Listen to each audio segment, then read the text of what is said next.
Goodbye, Weeknd.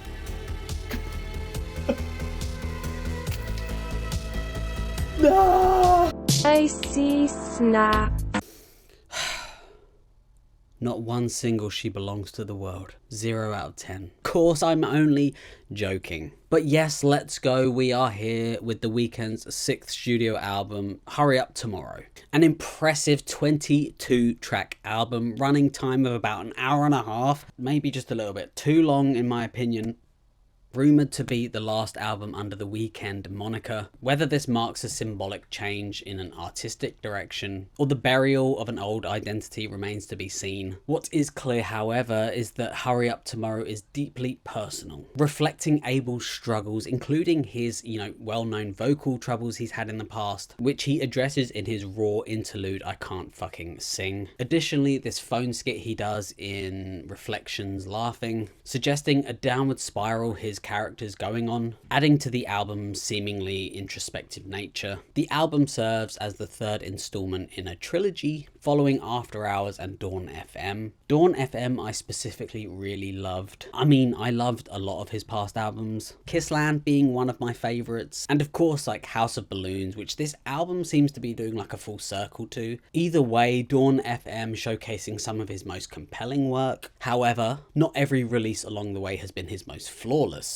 Even the sort of teaser releases to this album, namely Dancing in the Flames, kind of left me feeling not too confident about this album, feeling a bit safe and uninspired really. Interestingly, it was left off this album just as it was starting to sort of grow on me more, with Timeless, Sao Paulo and Cry For Me taking the lead single place here. The decision to cut Dancing in the Flames was quite surprising. I know it didn't make a huge impact, but the newer singles do add a fresh dynamic and are probably some of my favourites on the album. In signature Weeknd style, the album is drenched in his signature smooth hooks, his sultry vocals, confident yet melancholic, making his lifestyle seem like the worst thing ever. Genre-wise, Hurry Up Tomorrow is quite eclectic, weaving elements of gothic, electronica, R&B, pop, and even some operatic and acoustic. The features also adding some nice depth. Even on the really strong opener Wake Me Up featuring Justice, the track's heartbeat like bass, Abel's ethereal vocals coming in, and this cinematic synth string arrangement building into something really reminiscent of Thriller, almost sounding exactly the same. I would say he's kind of this generation's Michael Jackson.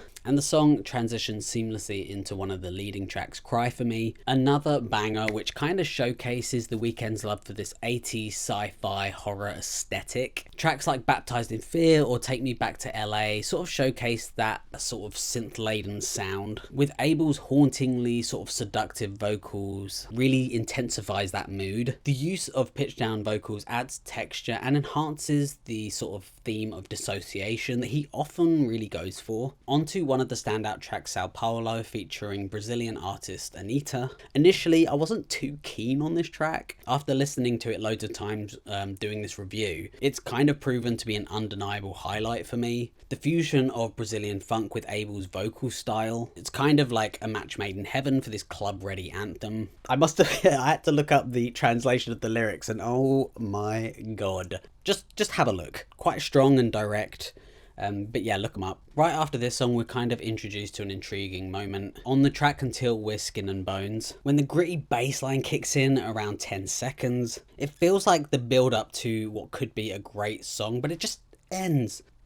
Fortunately though, this leads into another great track, Baptized in Fear, another quintessential Weeknd track filled with moodiness and a bit of drama, and this energy continues into Open Hearts, this arpeggiated machine bass and this deep 80s influence, making for one of the album's strongest fillers. Then we hit Opening Night, which introduces some relationship struggles that perhaps he's going with, in himself or with someone. The song carries a sort of relaxed, dreamy R&B vibe. Abel lamenting about rumours and online scrutiny, ruining what could have been a perfect night really. This flows into Reflections Laughing, featuring Travis Scott and Florence and the Machine. The acoustic intro contrasts quite beautifully with Florence's sort of hauntingly backup vocals, which adds to this ethereal feel. However, I do think there's a bit of an overuse of reverb here, making it all feel a bit quite muddy up in the higher frequencies, which unfortunately does slightly diminish its impact, but it's still a good song, I think. Around the midpoint of the album is where we start to lose momentum. Again, the album being quite long. I'm always wary when an album's too long because I know there's a good chance that I'm going to get bored of it. Tracks like Enjoy the Show or I Can't Wait to Get There are quite solid, but they are unfortunately sort of hidden between less engaging songs like Given Up on Me or Niagara Falls. However, Timeless featuring Playboi Carti does kind of inject some needed energy here, which has a really dynamic production, as does a lot of the album. Just sometimes it's a bit too much. Coming on to Take Me Back to LA now, which kind of embraces those synthwave elements that I love. With those pulsating retro synths, it's all very nostalgic. And the way the album flows is quite captivating. You have all these different genres and styles, but they kind of seamlessly just flow into each other without any sort of disruption. And this happens again into Big Sleep featuring Giorgio and Moroder. It has this really nice dramatic transition from like seemingly a summery song to this like melancholic, detuned 80s epic. Something you would kind of expect from Moroder.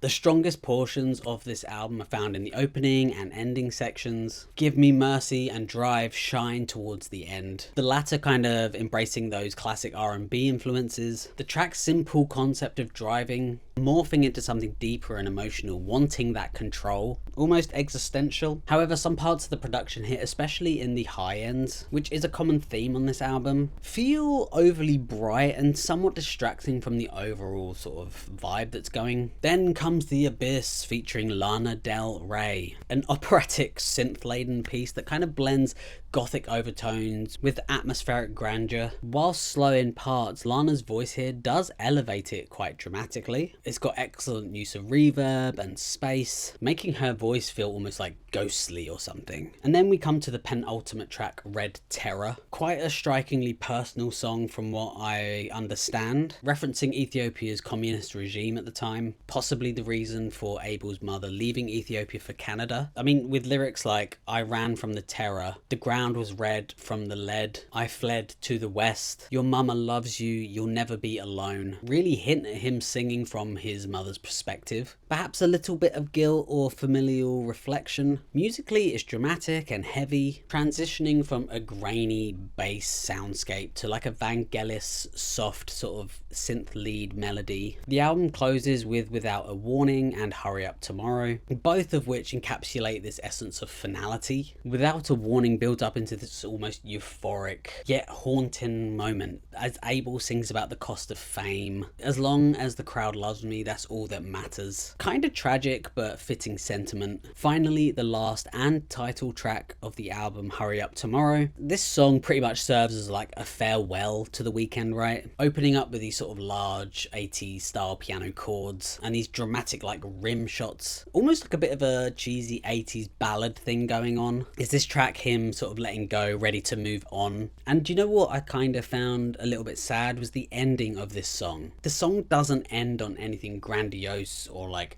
dramatic. It's just a quiet fade into essentially white noise, kind of an eerie symbolic conclusion, like that's it, it's over. So the last album from the Weeknd as we know it, maybe. Yeah, I think the album is ambitious and quite a fitting finale for the Weeknd, but it's not without its flaws, of course. The first and sort of final acts of the album is where it shines the most, while the middle sections I think are just too long and they kind of suffer from these sort of weak filler moments. That said, the whole album itself is very cohesive. Yeah, the production here and there is a little bit too much, but other than that, it's actually pretty decent. That's kind of the Weeknd's strong point, blending nostalgia, storytelling, and sonic experimentation. So anyway, with all of that, I would give this album an 8 out of 10. Thank you so much for watching. I hope you enjoyed it. Let me know below what you think. Leave a comment, like, subscribe, whatever you like. And yeah, thank you very much, and hopefully I'll catch you on the next one.